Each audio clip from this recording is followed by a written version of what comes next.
Hello everyone! Welcome back sa aking channel and Sheila Vlog. Ngayon, ang ating video ngayon, mag-marinate tayo ng chicken with yogurt. Gagamit ako ng chicken drumstick and chicken thigh. Combination yung aking chicken. At gagamit tayo ng lemon, garlic, at ito yung ating pampalasa, olive oil, salt and pepper, and paprika. At maggagamit din tayo ng yogurt, of course. Ito na, simulan na natin. Una, durugin muna natin ang ating garlic. Crush garlic. Pag mga Bisaya, ganito mag-crush ng garlic.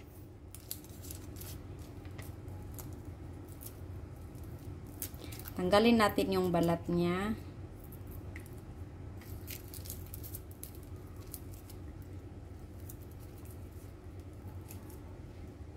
Ayan na. Mabilis lang to gawin, guys. This one, this marinating is like Greek style. Tapos meron tayong lemon. Yan, nandito may tapos na yung garlic natin at meron tayong lemon. Hatiin lang natin yung lemon. Yung lemon natin hindi pa masyadong maganda. At ito na yung ating chicken. So, ang gawin natin dyan, nilagay lang natin ang ating garlic. Spot everything, the garlic and lemon.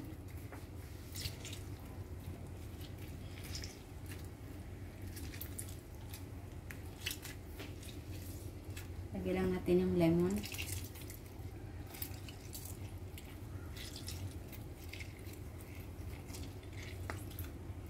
Ubusin natin ng isang buong lemon. Lahat ng juice niya ilagay natin. And next, maglalagay tayo ng yogurt. Dapat, guys, ito yung yogurt na any brand as long as Greek yogurt, plain yogurt. Kahit anong brand. Ito, Farmer's Onion yung ginagamit kong brand. Any brand you can use as long as plain yogurt siya, walang flavor. So, gagamit ako dito ng isang cup. Ito, half cup. Another cup. So, 1 cup of yogurt. Kasi ito yung ginagamit ko, half cup lang to. So, dalawang ano niya. 1 cup. Total 1 cup. And, maglagay tayo ng salt.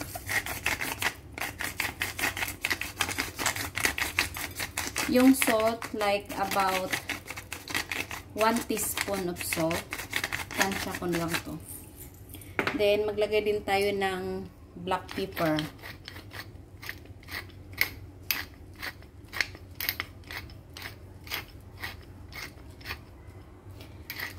Damihan nyo yung black pepper, like 1 teaspoon also. Para mas masarap yung... Maglagay tayo ng paprika. Ito, may paprika tayo. Yan na. Ground paprika. Ang paprika, hindi naman siya hindi siya anghang. Kasi sweet paprika to. Hindi mo siya malasahan ng anghang. So, very generous tayo dahil marami yung chicken natin. At maglagay din tayo ng olive oil.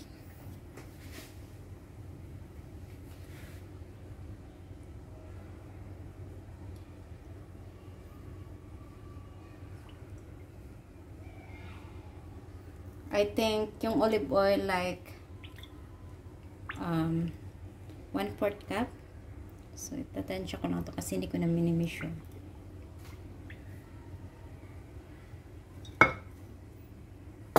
So, dagdagan ko konti yung salt kasi parang hindi siya masyadong maano. So, na yan na yun. Then, imimix nyo lang siya. Wala akong gloves.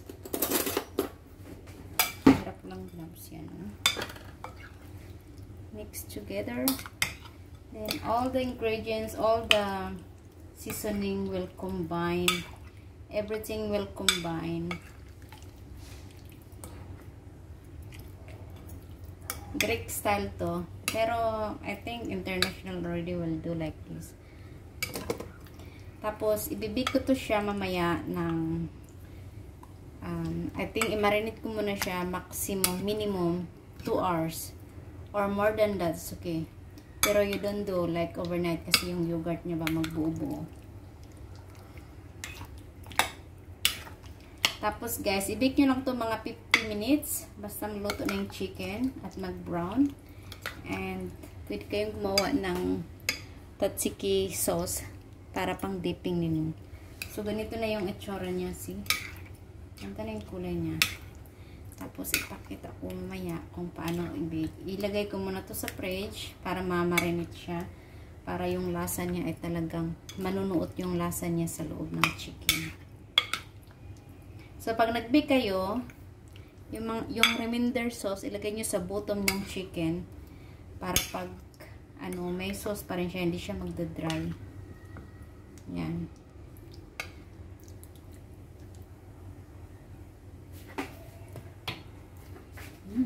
It's tasty already. Ayan na yung kanyang itsura. Pag na-marinate. Tapos, mamaya, ilagay natin yan sa oven.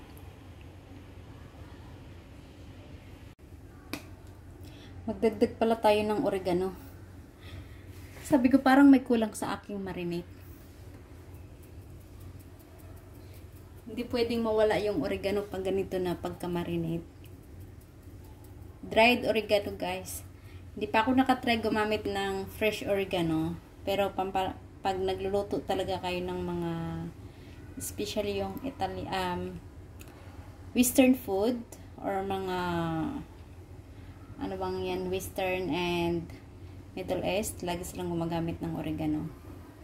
Bango kasi siya. Tapos, ihalo natin yan.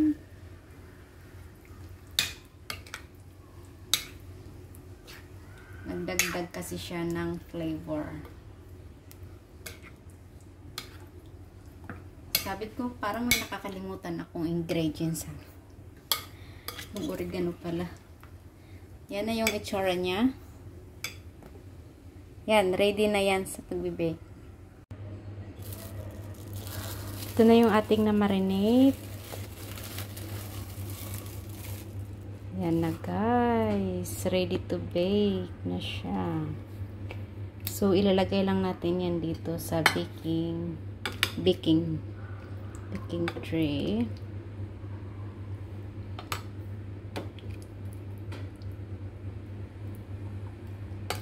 Dapat pala nakaganyan yun. Tingnan niyo,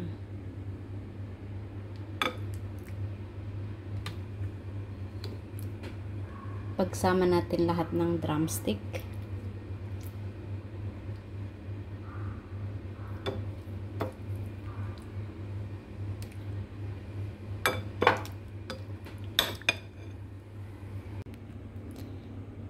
Ayan na, guys.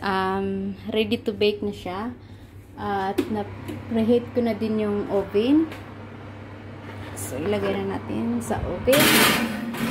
I-bake natin yan to 50 minutes.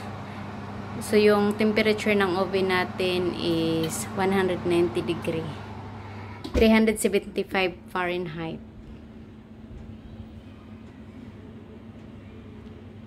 Ayan na, guys. Luto na ang ating chicken. Ready to serve na siya. Ganyan lang kabilis lutuin yan. Very simple recipe but very delicious. Thank you for watching. Bye. God bless.